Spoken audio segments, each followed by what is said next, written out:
Okay. So,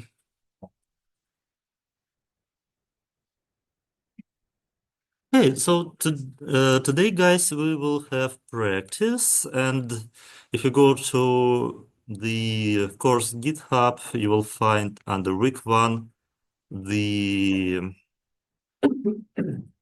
practice notebook. Um, so, as you remember, you can click on the yeah, and I uploaded the notebook for WordWork from last time. Um, so you can just copy this path and open the collab notebook, then press GitHub tab and insert the link here.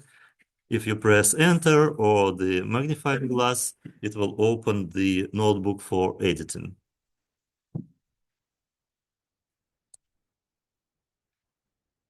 And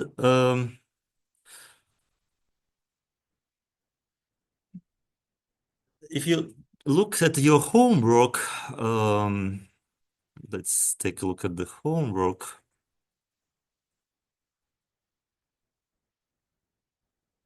And where is it? See, it's here. The homework is 10 points, but 2 points will come from the class notebook because I will leave some problems unsolved. And first of all, uh, you I will know that you actually went through the class notebook. So 2 points will come from you will submit two notebooks, the homework notebook and the class notebook. Okay. And if you remember, when you close the browser, the file won't be saved, so you should download or save on the Google Drive after you finish working with your Collab notebook. Okay, so we will just go for this notebook and solve the tasks. Um, we will download the Quora dataset. So it will be downloaded in this file manager in Collab. Typically, text datasets are not large because it's just text data. And we would need only space for models because the load models will be large, not the data. So for example, if we open this file, this is what um, the line with index 50 represents. So just a question. Um, yes, and just a reminder, you can use the shortcut Shift Enter to run the cells instead of clicking on the uh, Run button. Shift Enter will just move, go to the next line. So as you remember, texts, where are our texts? Texts contain some um,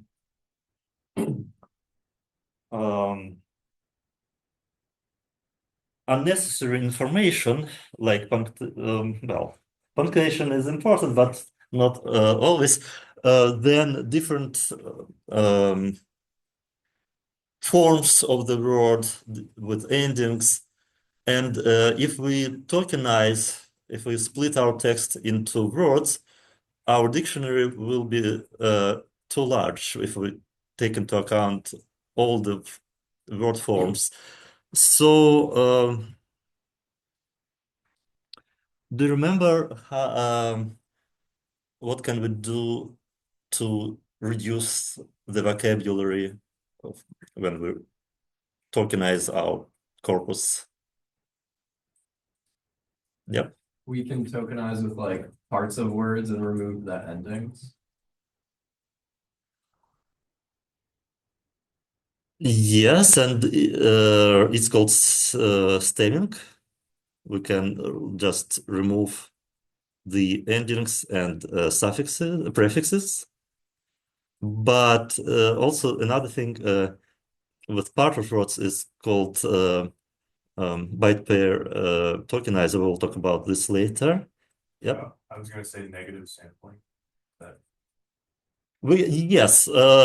Also, we remove the most frequent words, and actually, the built-in tokenizer, I believe, does it by default. So there are different also tokenizers. Some tokenizers by default remove most frequent words, and as you remember from ML class, there is a list the most of the every NLTK for every language has the list of the most frequent words. Yes, they're also removed. But for our uh, task for today, we won't do this all fancy stuff. We will just tokenize and split by the punctuation. That's why last time you asked why there was apostrophe s and so on. It depends on how you tokenize your data. Um, for example, what we used in ML class, it was a Twitter tokenizer, and it preserved the emoticons instead of removing um, these smiles. Okay, so the first task to cast the text to the lowercase, so it also will reduce the number of tokens if we consider on the lowercase. Um, and return the list of tokens. So what should I write here? Uh, so I want to convert the entire data set into list of tokenized sentences.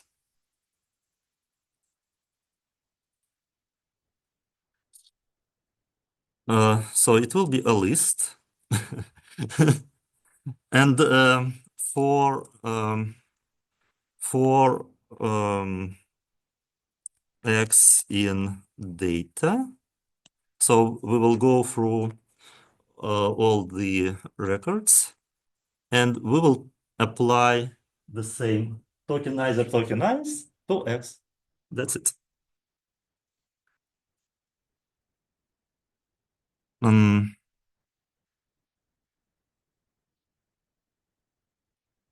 there are some assertions. Oh, something. Oh, I didn't apply lowercase.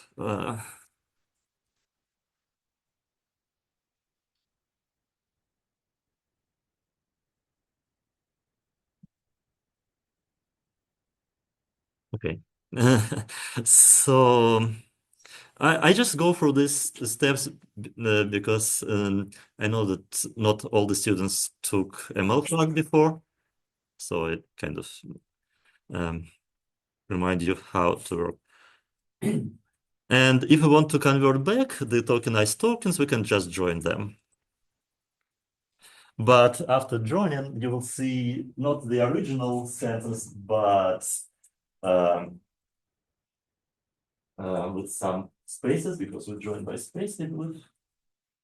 So just remember that after tokenization, you can get a little bit different data. Of course, it will miss the uppercase characters and so on. So it's not one-to-one mapping. And now we will use the built-in vector word-to-vec model from GenSim from GenSim library.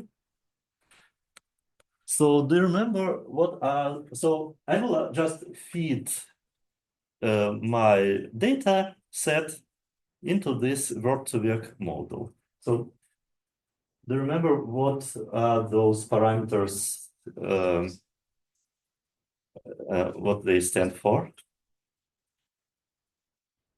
Like, what was the window size, Windows 5? Was size around the Around one word. How many, how large is our context? five. And yeah, I mean, just, yeah. And do you remember the meaning of the large context or small context? So if I want what the larger window size will actually learn from our words. Yes. Did we just learn general semantics? Yes, more general context. Yeah. So this number of counts, minimum counts, actually corresponds to the frequency of words that Nick mentioned. So we will drop just we will drop the words that appeared maybe less than 5 times, because it can be just a misprint or weird word that appears just in one text from thousands, and we don't want to keep it. The exercise, actually, I will run it because it will take some time, and let's run it.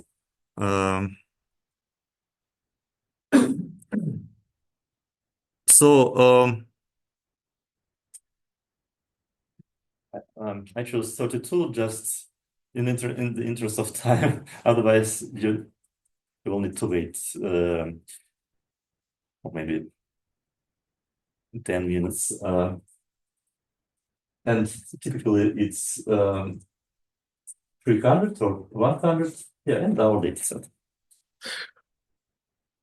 And yeah. So now this word-to-vec model will be trained on our tokenized data set. Okay. And now we can get the vector representation for our tokens. So each token will be represented as 32-dimensional. So this built-in model also has the functionality to look at the most similar words. By default, it returns 10 more similar words. And of course, it depends on the data set. So maybe you will see some unrelated words, but it all depends on which data we use for training. But, well, rice somehow may be related to bread, cheese, pasta. Yeah. So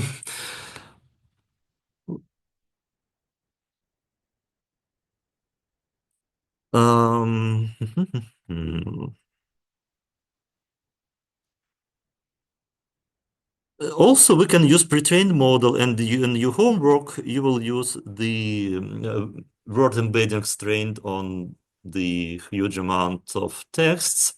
So you don't need to run your word-to-vec model. And here is the GenSim has a lot of different models. So for example, oh my God, you can see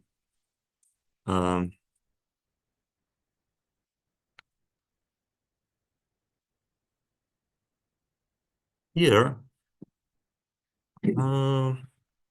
like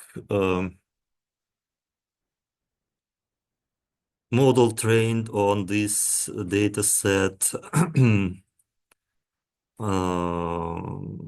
where is the size of embeddings? The size of embeddings dimension is 200, and so there are different data sets, different embedding sizes, and we will use for now a small one, just in the interest of time, Twitter and the size 100 glove model. So you remember there is Word2Vec, there's a glove model, which is uh, another modification. So we will upload embeddings trained with glove model on Twitter.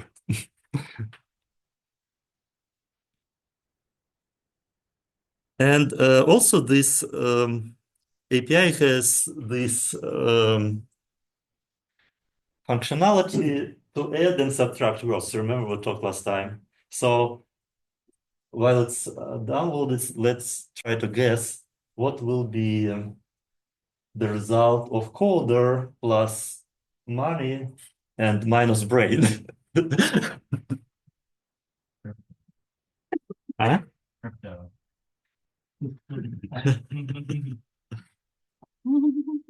Maybe. So um, I like the answer machine learning specialists.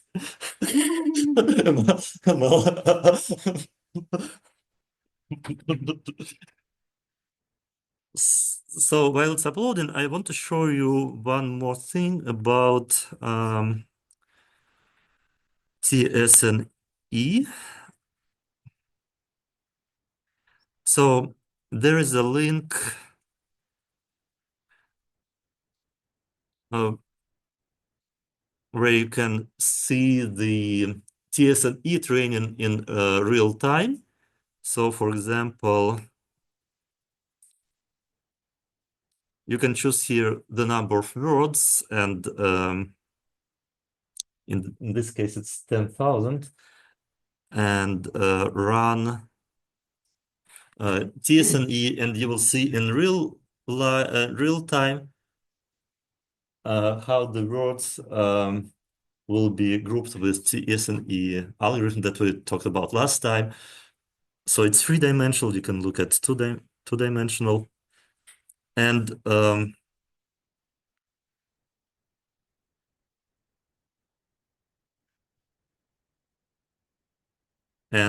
you will see how the words are grouping together. So it's just a cool visualization. So, but it takes some time to split the vector embeddings into clusters.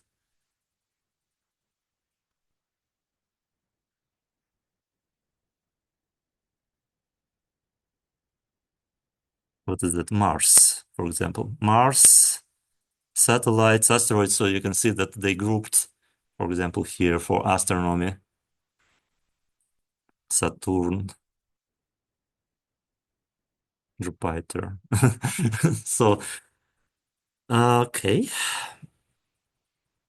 And then you can look at this in three-dimensional space.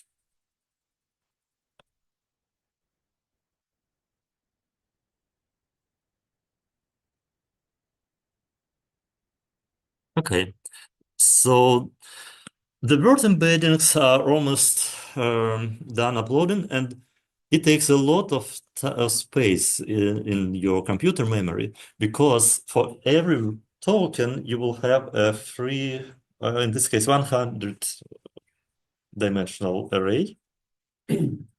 And if your dictionary is large, then all these embeddings will actually need a lot of space.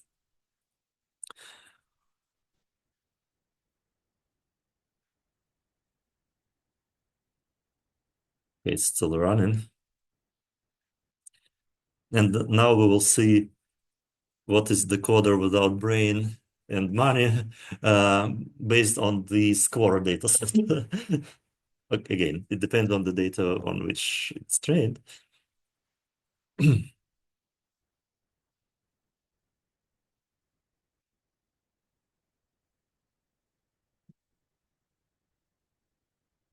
Okay.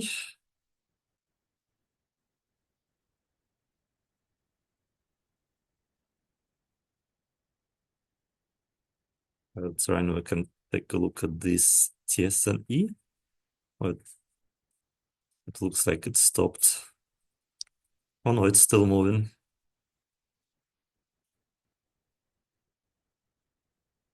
Earthquakes, snow, winds. So, okay. Okay, so 10 more similar words, and in this case, the winner is broker. Banker is the third.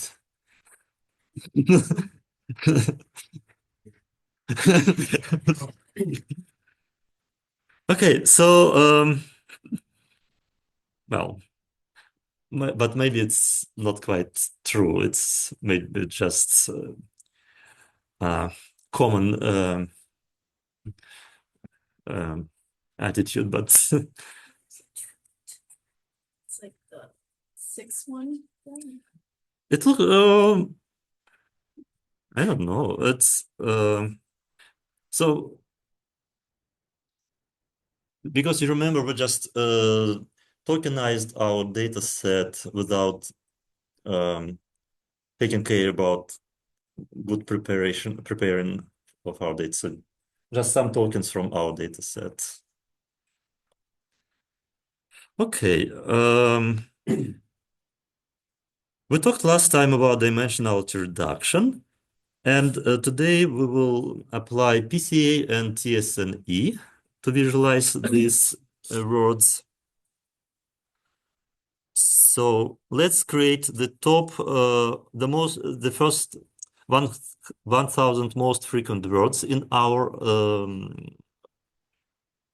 now not in our dictionary, now it will be in, oh, sorry. Also, the previous one was not from our dictionary, it was from the downloaded data. So this word was the closest based on the Twitter's, not data set. If we use for maybe another data set, then we would get different, like broker data, then maybe we would see a different result. So let's take the first 1,000 most frequent words from this Twitter dataset and create the vectors from these words. Again, we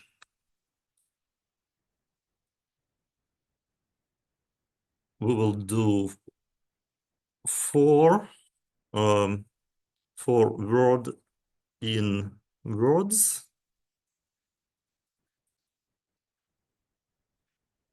And later on, we will cast this to NumPy array.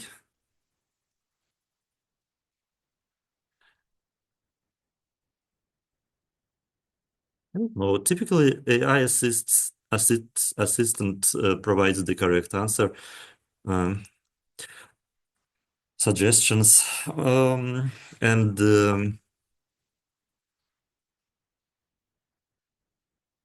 so should use model dot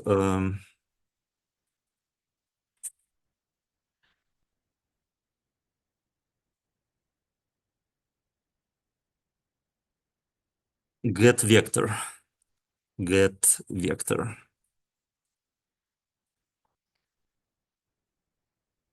Okay. So this will create from the list of words the NumPy array of word embeddings. And now we can visualize these embeddings.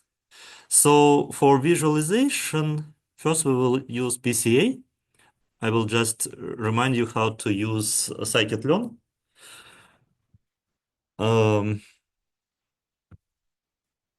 So we import PCA from scikit-learn, and then we should feed our model. You can create an object, a separate object, or you can use the PCA class like this, feed on our NumPy array of words, word vectors.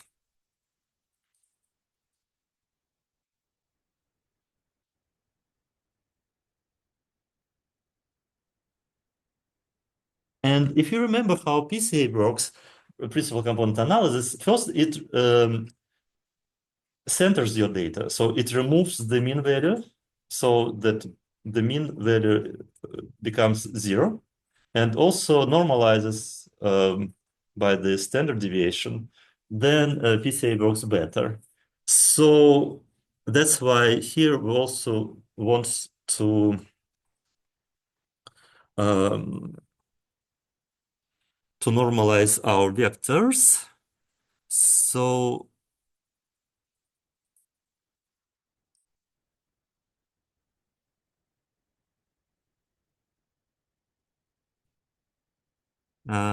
so we will subtract the mean.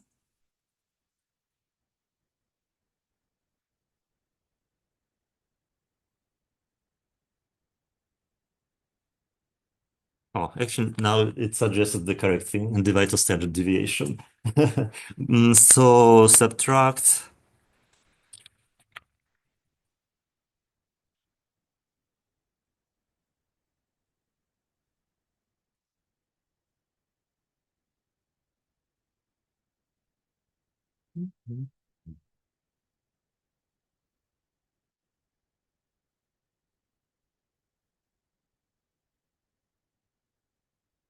Okay, now it suggests correcting word vectors PCA mean. If we would create the separate object for PCA, it has a built-in parameter mean. And divide, I want to do this in one line and divide by the standard deviation. But it's fine to do in 2 lines. What?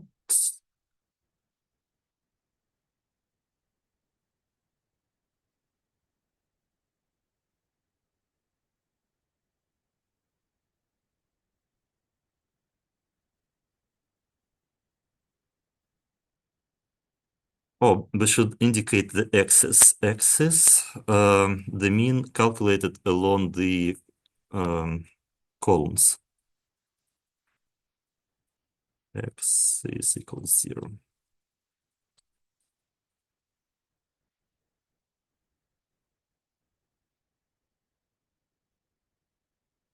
What? We have to.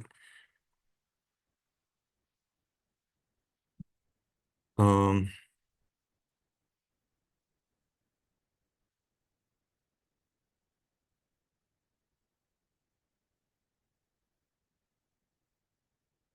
Is it supposed to be fit transform? yes, it should be, because I feed the model, but I didn't apply. So we should do fit transform, and then it should work. Yep. Thank you, Matt. Two-dimensional vector.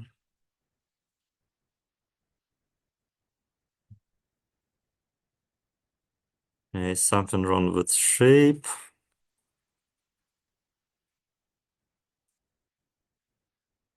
Okay. What I have in my code? Oh, I didn't indicate the number of components. I was thinking that by default it's 2, but it looks it's not. Uh, Scalern. Ts and E has by default 2 components because it's proposed to visualize the data. But PCA,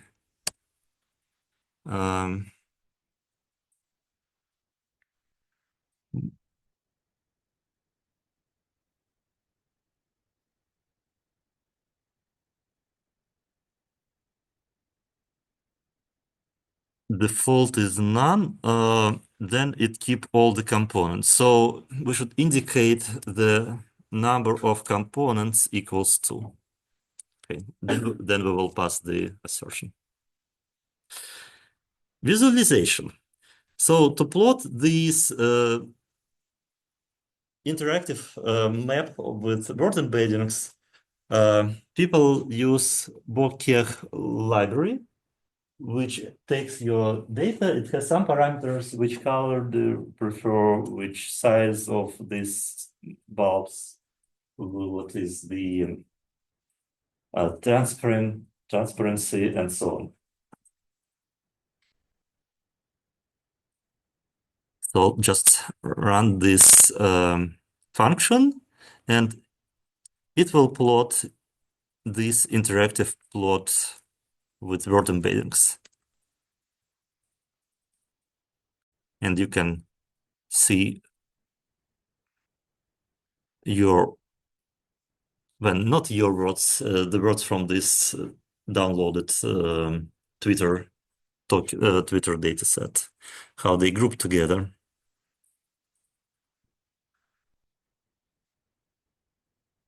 And it looks like they group by language. Looks like Arabic.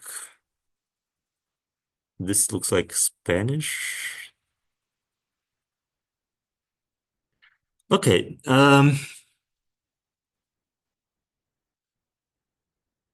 So for your homework, you will do the same with T, S, and E. So just change it.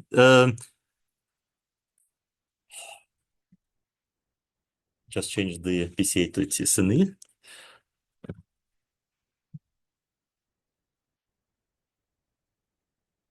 Now let's think about how to apply these word embeddings to something useful. So for example, if we want to find the similar questions in our core data set, instead of asking every time the same question, we can suggest the answers that were provided earlier. So let's think how to create embeddings for the sentence from the word embeddings. There is no one rule, but can you think about some, well, actually there is one hint how to do that. Can you think about how to create the embedding for entire phrase? And it's written in bold. So the first thing that comes into mind, just to take the sum of these embeddings, but maybe normalize by the number of words, because otherwise we will have a huge numbers for long phrases and small numbers for short phrases. But so I will do this simple thing, and it won't pass the tests in your homework. You can think about how to create better phrase embeddings, or maybe if we will have time, we will do that because it's not obvious.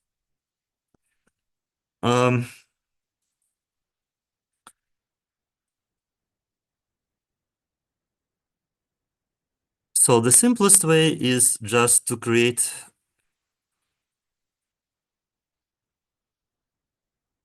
so the AI assistant actually provides the code and it looks correct.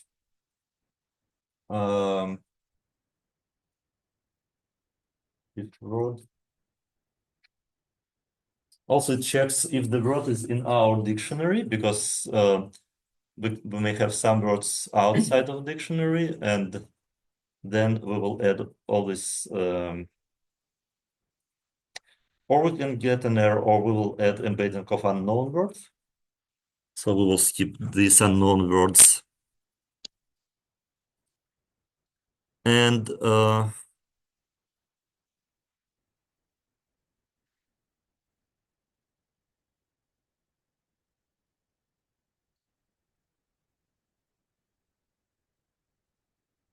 vector.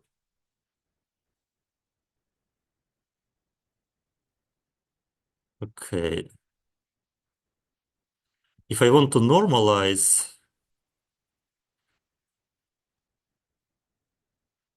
normalize, maybe I should return.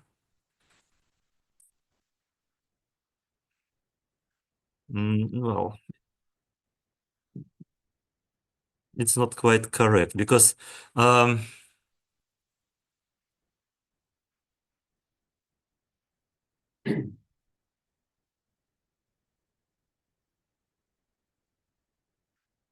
maybe it's correct. Let's see if it works.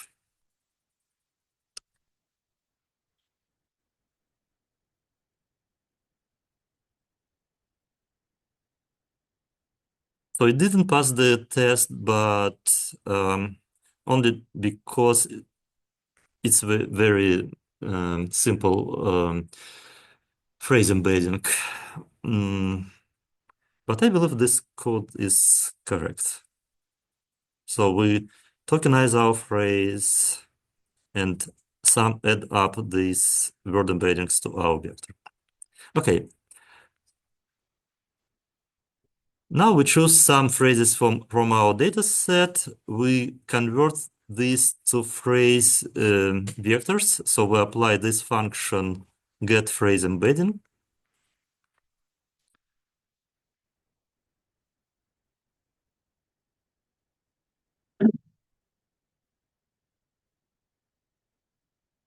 From the phrase.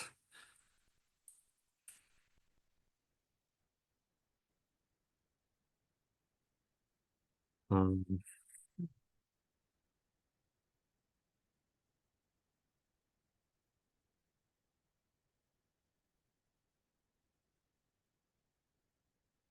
let's first maybe try it and see if our function works.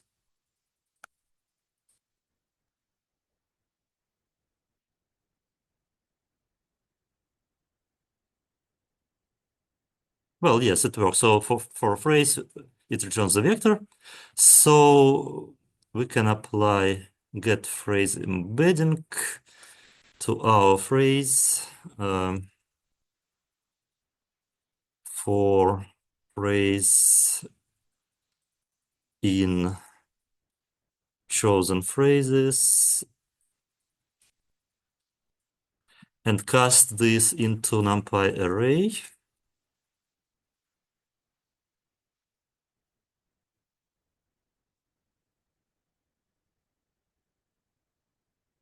And what's next? And now we can map not the word embeddings, but the phrase embeddings, and then compare the similarity of phrases instead of similarity of words. For example, we can find similar questions. It won't work well, so I will skip the visualization. It's the same as for word embeddings. Compute word embeddings for all lines in data. The code looks correct. I just pressed tab from AI Assist. Um,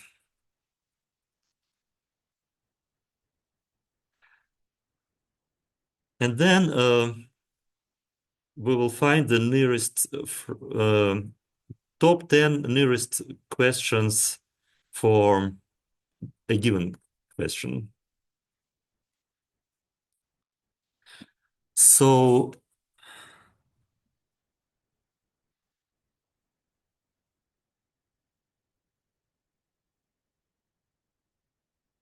we should sort our questions by similarity.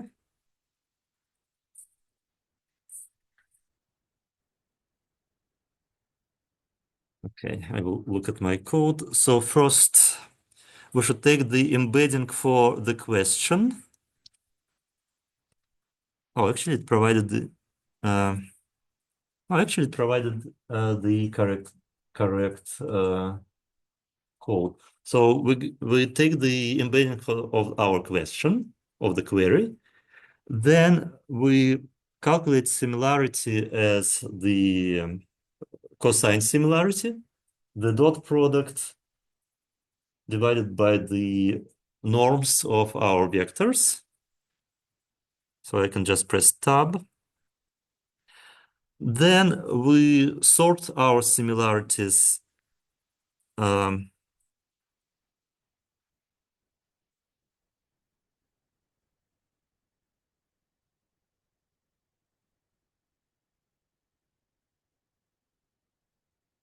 arc sort, and we take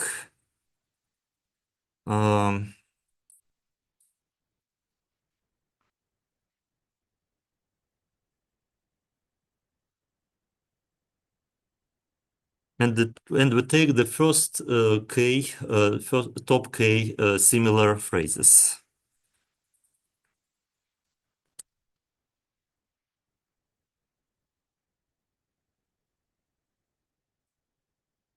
Return the phrases from our data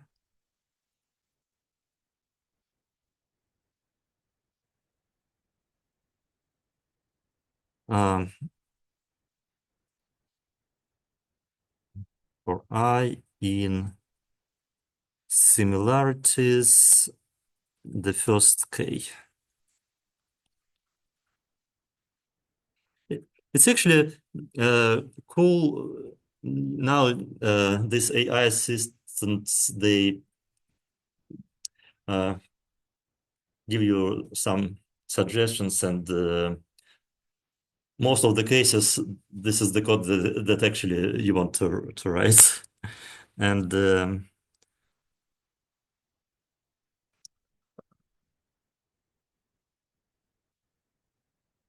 okay. So in week 6, I hope we will understand how it works from large language models. But on a high level, like for simple models, you can use just these word similarities to suggest similar phrases, similar words, similar answers. So let's look at the first 10 most similar questions to this question. How do I enter the metrics?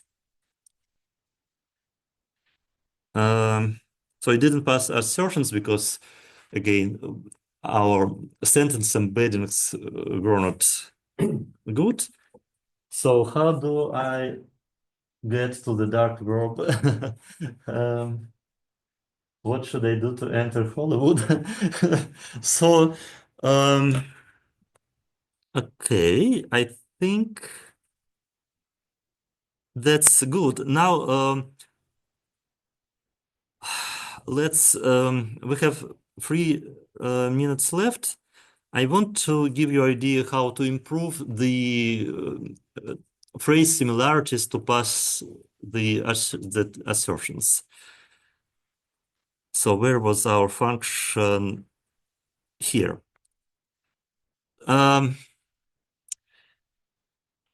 If you remember, we had back of words tokenizer, and we had also TF-IDF. Do you remember TF-IDF tokenizer? So TF-IDF, it takes into account the text frequencies and the word, and and the frequency of the word in the text and frequency of the word in the entire corpus. So if you use this TF-IDF vector representations as the weights of your vectors, then you will pass this test. So I will maybe just show. I have opened solved seminar. I will just show you, because you can Google that, or sorry, not Google. You can ask ChatGPT to write the code that provides better phrase embedding, and I'm sure it will write you the answer. Yep. Yeah, so TF, I will show you in the code. So here it is. So TF IDF vectorizer, you remember on the first lecture we talked about word frequencies. So the bag of words counts how many times one word was mentioned in your text. TF IDF provides a little bit different vectorization. It takes into account the frequency of the word in the entire corpus. So for every word, it will return, for the phrase, it will return a vector, and you can use these numbers as the weights for the word embeddings of each token. So here, we read our phrase and apply CF-IDF vectorizer. So it will create a vector of the size of your phrase, and we will use these numbers as the weights when we sum up our vector representations from word to vec. So we will sum up the word to vec representations, but not just sum up, we will also multiply by the weights from TF-IDF. And if you use that, then you will see better results and you will pass the test. Okay, that's it for today. Next week, we will go to another models, how to work with phrases, and it will be recurrent neural networks. So we will use recurrent neural networks. We will work with convolutional neural networks and logistic regression. Just to remind you these models. And after that, we will go to recurrent neural networks with attentions and transformers. So this is the plan for next week, revision of deep learning in application to language. Sorry? So what exactly is going on? You were saying that we have fun. Yeah, so homework is your homework file, and also the populated seminar, the populated class code.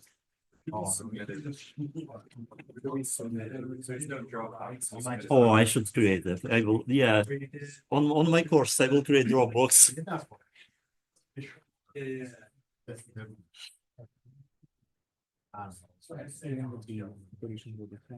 I will stop recording 1 second. Yeah.